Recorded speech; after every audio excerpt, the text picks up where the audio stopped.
السلام علیکم ورحمۃ اللہ وبرکاتہ۔ بسم اللہ الرحمن الرحیم۔ آج کا ہمارا سب سے بڑا مسئلہ، اسپیشلی ہماری نوجوان نسل کا مسئلہ، کہ ہم لوگ صبح جلدی نہیں اٹھ سکتے۔ ایسا کیوں ہے؟ ایسا اس لیے ہے کہ اللہ سبحانہ و تعالیٰ نے ہمیں ایک روٹین دی تھی۔ وہ روٹین کیا ہے کہ ہم صبح جو ہے اٹھیں، کام کریں، دوپہر کو کام کریں اور رات کو سو جائیں۔ یہ ایک پورا قانون تھا اور یہ قدرت کا قانون تھا، فطرت تھی ہماری، مگر ہم نے اس کو بدل کے رکھ دیا اور ہم نے سراسر اس کی مخالفت کر دی۔ ہم کیا کرتے ہیں؟ ہم راتوں کو جاگتے ہیں اور دن میں جو ہے سوتے ہیں۔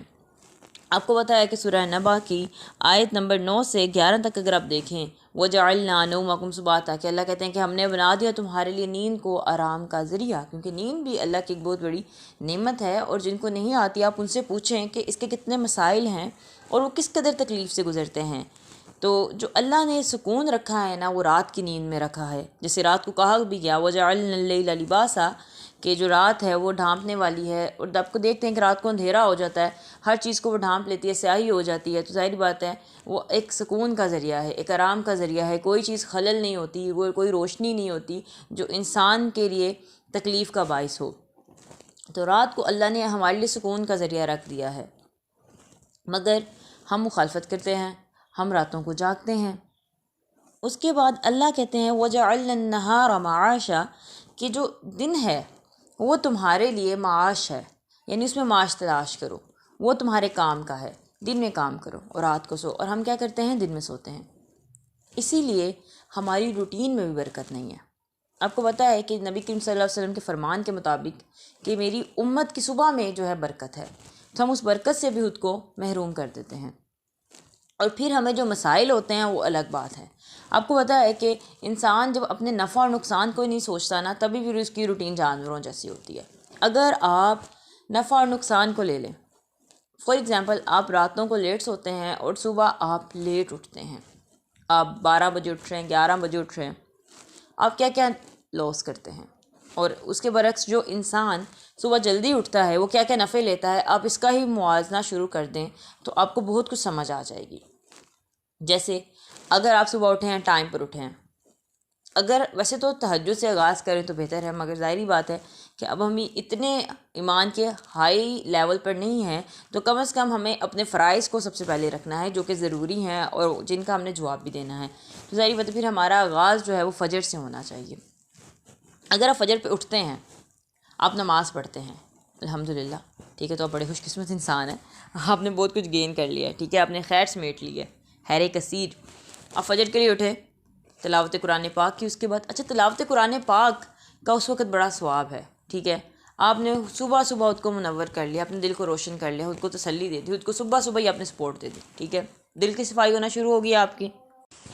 اپنے قرآن مجید پڑھا اور اللہ کے کلام سے ظاہری بات ہے آپ کو کوئی نہ کوئی بات تو ضرور ملے گی، ٹھیک ہے، اور آغاز اچھا ہو گیا۔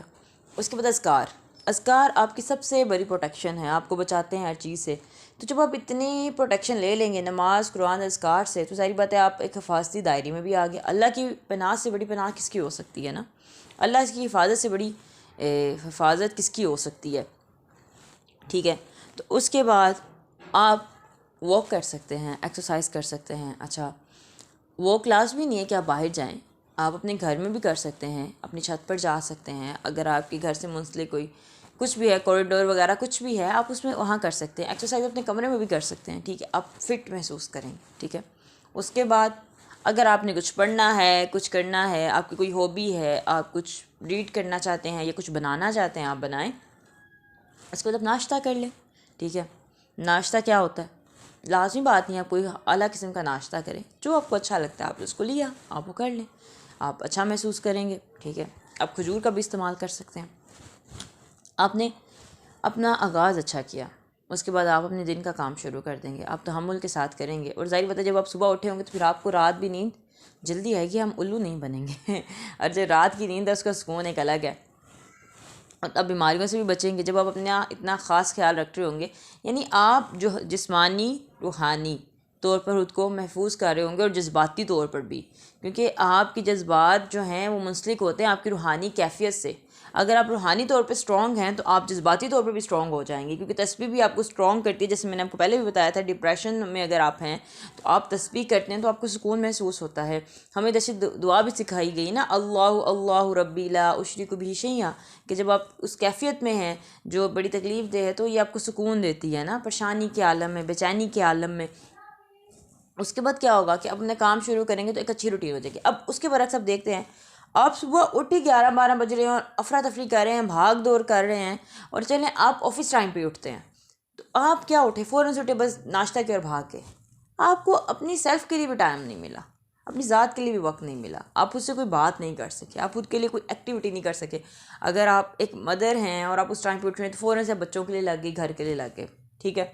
اگر آپ جاب پہ جاتے ہیں، آپ کوئی میل ہیں، تو ظاہری بات ہے کہ آپ ڈیوٹی پہ چلے گئے، آپ کو اپنے لیے ذات کے لیے وقت نہیں ملا۔ اسٹوڈنٹ ہیں تو یونیورسٹی کالج چلے گئے، اور اگر ویسے ہی آپ فارغ ہیں تو ظاہری بات ہے کہ پھر آپ فارغ ہی بیٹھے رہے اور آپ کے پاس کوئی اچھی چیز نہیں آئی۔ تو ظاہر بات ہے کہ جب فارغ دماغ ویسے بھی شیطان کا گھر ہے تو آپ کے پاس کوئی سستی اور کاہلی پورا دن رہے، پورا دن آپ کہہ سکتے ہیں کہ ہم ہمیشہ محسوس کرتے ہیں نا، مسنگ ہے، کچھ سکون مسنگ ہے، تسلی نہیں ہو رہی، عجیب سی، اگر میں سخت نہ بولتی تو کہتے ہیں نحوست پڑی ہوئی ہے۔ وہ کیا ہے؟ اسی چیز کی نحوست ہے نا، کہ ہم نے فجر کو سکپ کر دیا، جو برکت والی چیز تھی اس کو سکپ کر دیا، صبح اٹھنا جس میں برکت تھی اس کو سکپ کر دیا، اب برکت سے ہم محروم ہو گئے۔ تو پھر ہماری وہ جو روٹین کا آغاز ہی جب خراب ہوا تو اس کا اختتام پھر ہم کیسے اچھا کر سکتے ہیں؟ ٹھیک ہے، تو اسی لیے بہت ضروری ہے کہ آپ اپنے لیے دیکھیں کس چیز میں فائدہ ہے اور کس چیز میں نقصان ہے۔ فجر میں اٹھنا آپ کے لیے فائدے کا باعث ہے، اور اگر نہیں اٹھنا تو نقصان ہے۔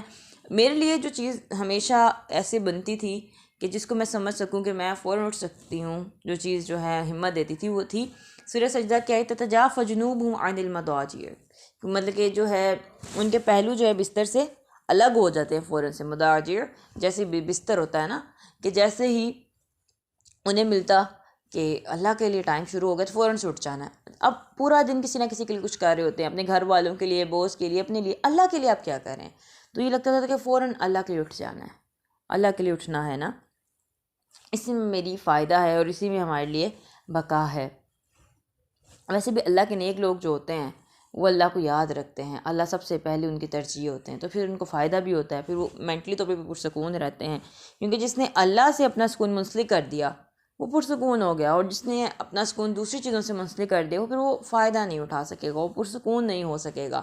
تو فجر سب سے بہترین طریقہ ہے اللہ سے اپنی محبت کو شو کرنے کا۔ ابھی چونکہ سردیاں ہیں تو سردیوں میں گرم گرم بستر کو چھوڑنا تو ظاہر بات ہے آپ سب سے بڑا ایک جہاد کر رہے ہوتے ہیں آپ کے نزدیک نا، ایسے جہاد بھی ہے، تو اللہ تعالیٰ آپ کو کیوں نہیں پھر نوازیں گے؟ تو اللہ کے لیے کچھ کریں، اپنی ذات کے لیے کچھ کریں، اور بیسکلی جو اللہ کے لیے کرنا ہوتا ہے نا وہ اپنے لیے ہی کرنا ہوتا ہے، کیونکہ اس میں آپ کا پیس ہوتا ہے، اس میں ہی آپ کی روحانی، جسمانی، جذباتی ہر طرح کی جو ہے نا، ایون کہ اخلاق کے لحاظ سے بھی آپ امپروو ہو سکتے ہیں، ٹھیک ہے، کیونکہ آپ چڑچڑے نہیں ہوں گے، آپ پہ غصہ نہیں ہوگا، آپ تھکے نہیں ہوں گے کہ رات کو بھی لیٹ سویا، صبح پھر اٹھنا پڑ گیا کسی کام کی وجہ سے، کیونکہ صبح تو کام پڑ ہی جاتا ہے، تو پھر آپ اپنے آپ کو بہت ساری چیزوں سے سیکیور کر لیں گے۔ تو صبح اٹھنا جو ہے ہر لحاظ سے فائدہ مند ہے، تو اپنے سے اتنی محبت تو کریں کہ اپنے فائدے کی چیزوں کو چننا شروع کریں۔ السلام علیکم ورحمۃ اللہ وبرکاتہ۔